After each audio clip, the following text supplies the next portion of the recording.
ಹಣ್ಣು ತಿನ್ನಕ ಈ ಮಕ್ಕಳೇ ಪರವಾಗಿಲ್ಲ, ಚುರುಕಾಗಿದ್ದಾರೆ, ಫ್ಯಾಂಟಾಸ್ಟಿಕ್, ರೈಟ್. ನಾನು ಇದು ಕತೆ ಹೇಳಿದ ಉದ್ದೇಶ ಇಷ್ಟೇ, ಆನೆಗಳಿಗಾಗಿ ಕೋತಿಗಳಿಗಾಗಿ ಜೀವನದಲ್ಲಿ ಆಯ್ಕೆ ಮಾಡ್ಕೊಳ್ಳೋ ಸ್ವಾತಂತ್ರ್ಯ ಅಥವಾ ಅವಕಾಶ ಇಲ್ಲ.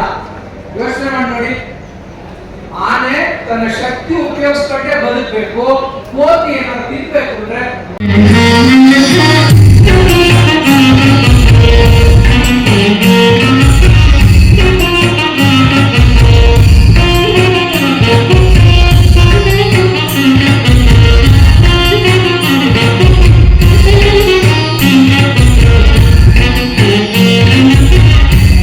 ದೊಡ್ಡ ಕೇಕ್ ಕಟ್ ಮಾಡಿ ಅವತ್ತು 100 ಜನ ಬಹಳ ವಿಎಪಿನ ಕರೆಸಿ ಕಾರ್ಯಕ್ರಮ ಮಾಡೋದು ಇವತ್ತಿನ ಫ್ಯಾಷನ್ ಹುಟ್ಟಹಬ್ಬ ಅಂತ ಹೇಳೋದು. ಆದ್ರೆ ಬಹುಶಃ ಅವರು ಗ್ರಾಮೀಣ ಪ್ರದೇಶದ ಹಳ್ಳಿಯ ಕೃಷಿಕರ, ರೈತರ, ಕಾರ್ಮಿಕರ, ದುಡಿಯುವಂತರ ಮಕ್ಕಳುಗಳನ್ನ ಕರೆಸಿ ಗುರುಸಿ ಬಹುಶಃ ಇಂಥ ಒಂದು ವ್ಯವಸ್ಥೆ ಮಾಡಿದ್ದಾರೆ. ಅದಕ್ಕೆ ನಾವು ಯಾವಾಗಲೂ ಕೂಡ ಆಭಾರಿಯಾಗಿರ್ತೀವಿ.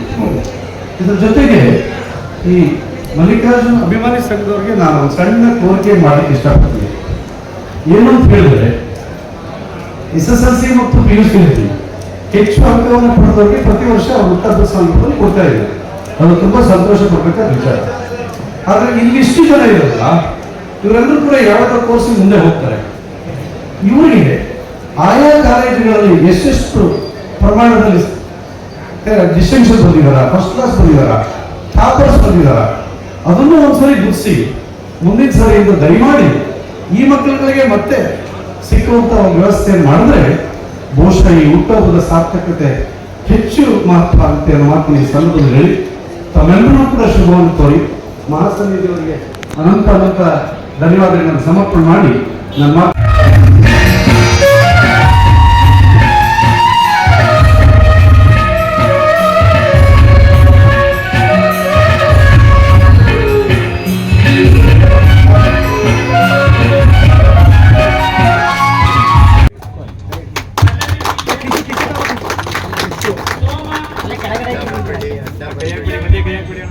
ಅಡ್ಡ ಬರಬೇಡಿ.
ಬುದ್ಧಿ ಈ ಕಡೆ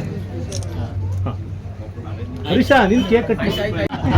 ಓಂ ಭದ್ರಂ ಕರ್ಣೇನ ಗಚ್ಛಯಾಮ ದೇವಾ ಭದ್ರಂ ಪಶ್ಯೇಮಾಚಲೇನ ರಂಗೈಃ ಸಚ್ವಾಯುಧಸ್ವಾಮಿ ಕ್ಷೇಮ ದೇವೈಕಂ ಯದಾಯೋ ದೀರ್ಘಮಾಯು.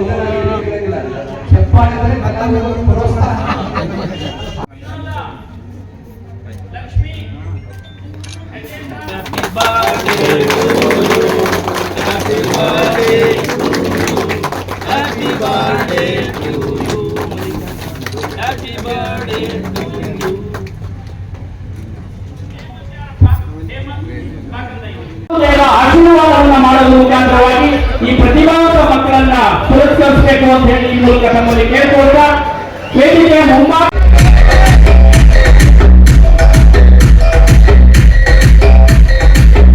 ದಯಮಾಡಿ ಒಂದು ಮನವಿಯನ್ನ ಮಾಡಿಕೊಳ್ತೇನೆ. ಯಾರು ಹೆಸರನ್ನ ಹೇಳ್ತೀವಿ ಆ ಮಕ್ಕಳು ಮಾತ್ರ ದಯಮಾಡಿ ಬನ್ನಿ. ಕಾರಣ ಇಷ್ಟೇ, ಪ್ರಶಸ್ತಿ ಪತ್ರ ವಿದ್ಯಾಭವನ ಎಲ್ಲ ಹೋಟ್ಲಲ್ಲೋ ಮತ್ತೊಂದು ಕಡೆನೋ ತಮ್ಮ ಗೆಳೆಯರೊಂದಿಗೆ ಖರ್ಚು ಮಾಡಿ ಮಾಡಬಹುದಾಗಿತ್ತು.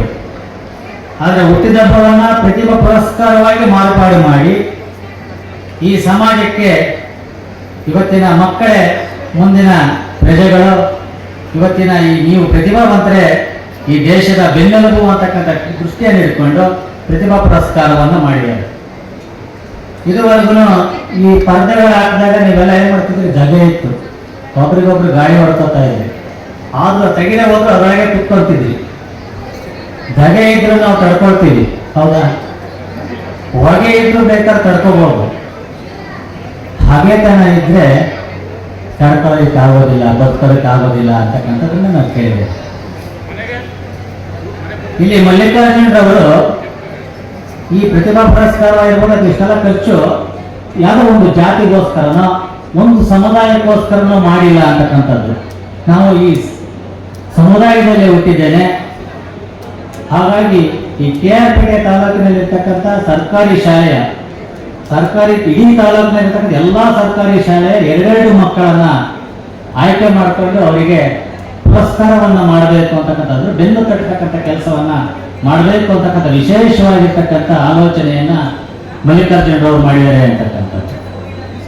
ಜೊತೆಗೆ ನೋಡಿ, ಈಗ ಇಲ್ಲೇ ಮಾಡಬೇಕು ಅಂತೇನಿಲ್ಲ, ಜನ್ಮಸ್ಥಳ ಸ್ವರ್ಗಕ್ಕೆ ಸಮಾನ ಅಂತಕ್ಕಂಥದ್ದು. ಈ KR ತಾಲೂಕಿನಲ್ಲಿ ಮಲ್ಲಿಕಾರ್ಜುನರವರು ಹುಟ್ಟಿರೋದ್ರಿಂದ ಈ ಇಂಥ ಕಾರ್ಯಕ್ರಮನ ಜನ್ಮಭೂಮಿಯಲ್ಲೇ ಮಾಡಬೇಕು ಅಂತಕ್ಕಂಥ ಉದ್ದೇಶವನ್ನು ಸಹ ಹಾಕೊಂಡಿದ್ದಾರೆ ಅಂತಕ್ಕಂಥದ್ದು. ಇಂಥ 10 ಹಲವು ವಿಶೇಷಗಳನ್ನ ಒಳಗೊಂಡಂತಹ ಈ ಕಾರ್ಯಕ್ರಮ ಇದೆ ಅಂತಕ್ಕಂಥದ್ದು. ಫಲ ಬಿಟ್ಟ ಮಾವು ಏನ್ ಮಾಡುತ್ತೆ, ಬಗ್ಗಿರುತ್ತೆ. ಮಾವಿನ ಮರ ನೋಡಿ ಫಲ ಬಿಡ್ತಾ ಇದೆಯಲ್ಲ, ಫಲ ಬಿಟ್ಟ ಮಾವು ಅವರ ಕಷ್ಟಪಟ್ಟು ಜಮೀನು ಮತ್ತು ಅವನು ಬೆಳೆದಂತಹ ಬೆಳೆಯಲ್ಲಿ ಅವನು ಕಷ್ಟಪಟ್ಟು 3 ಜನ ವಿದ್ಯಾರ್ಥಿಗಳನ್ನು ಸಹ ಒಂದು ವಿದ್ಯಾಭ್ಯಾಸ ಕೊಡಿಸಿ ಉನ್ನತ ವಿದ್ಯಾಭ್ಯಾಸ ಕೊಡಿಸಿಕೊಂಡು ಅವನು ಓದಿಸ್ತಾ ಇರ್ತಾನೆ. ಇನ್ನೇನು ಆ ವಿದ್ಯಾರ್ಥಿಗಳ ವಿದ್ಯಾಭ್ಯಾಸ ಮುಗಿಯುತ್ತೆ, ಈ ರೈತನಿಗೆ ಏನೋ ಒಂದು ಕುತೂಹಲ, ನನ್ನ ಮಕ್ಕಳು ಎಷ್ಟು ಮಟ್ಟಿಗೆ ವಿದ್ಯೆ ಕಲಿತಿದ್ದಾರೆ ಅಂತೇಳಿ ನಾನು ಅವನ್ನ ಪರೀಕ್ಷೆ ಮಾಡಬೇಕು ಅಂತ ಹೇಳಿ 3 ಜನಕ್ಕೂ ಸಹ ₹1 ನಾಣ್ಯ ಕೊಡ್ತಾನೆ. ನೋಡ್ರಪ್ಪ, ಇಷ್ಟು ದಿವಸ ನಿಮ್ಮನ್ನ ಕಷ್ಟಪಟ್ಟು ವಿದ್ಯಾಭ್ಯಾಸ ಕೊಡಿಸಿ ಇಷ್ಟು ದೊಡ್ಡವರನ್ನಾಗಿ ಮಾಡಿದ್ವಿ, ನಿಮ್ಮ ವಿದ್ಯಾಭ್ಯಾಸ ಎಷ್ಟು ಮಟ್ಟಿಗಿದೆ ಅಂತ ಹೇಳಿ ನಾನು ನಿಮ್ಮನ್ನ ಪರೀಕ್ಷೆ ಮಾಡಬೇಕಾಗಿದೆ. ನಿಮಗೆಲ್ಲ 3 ಸಹ ₹1 ನಾಣ್ಯ ಕೊಟ್ಟಿದ್ದೇನೆ. ಈ ನಾಣ್ಯದಲ್ಲಿ 3 ಸಹ 3 ಕೊಠಡಿಗಳನ್ನು ಕೊಡ್ತೇನೆ.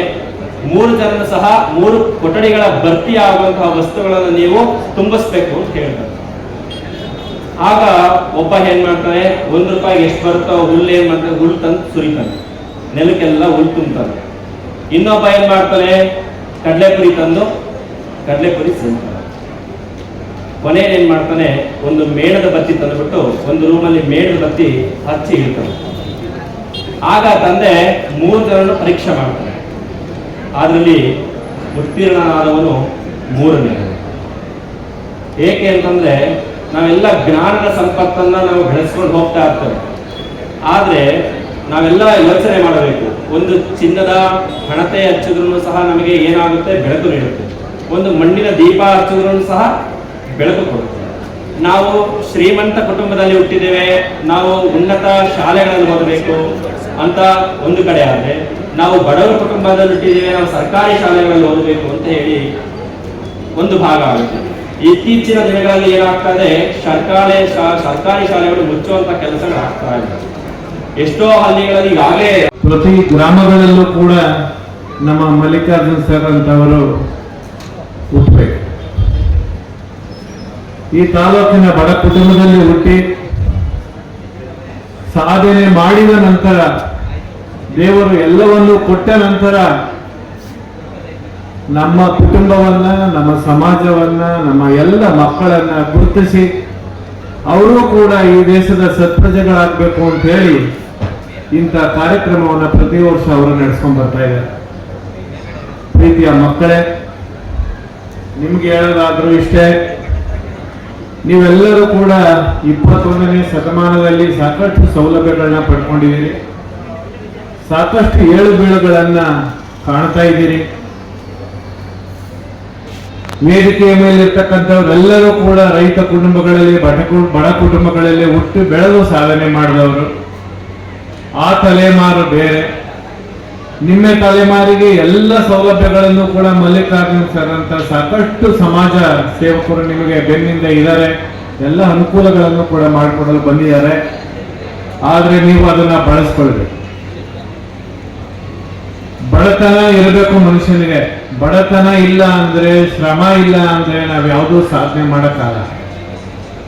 ನೀವು ಮಾರ್ಕ್ಸ್ ತೆಗೆದುಕೊಂಡಿದ್ದೀರಿ ಅನ್ನೋ ಒಂದೇ ಕಾರಣದಿಂದ ಈ ವೇದಿಕೆಗೆ ಕರೆಸಿ ನಿಮ್ಗೆ ಬಹುಮಾನವನ್ನ ಇಲ್ಲಿ ಕೊಡ್ಲಾಗ್ತಾ ಇಲ್ಲ. ಆ ಬಹುಮಾನಕ್ಕಿಂತಲೂ ಹೆಚ್ಚಿನ ಬೆಲೆಯ ವಸ್ತುಗಳು ನಿಮ್ಮನೆ ಇರಬಹುದು. ಬೇರೆ ಬೇರೆಯವರು ಕೂಡ ಸನ್ಮಾನ ಮಾಡಬಹುದು.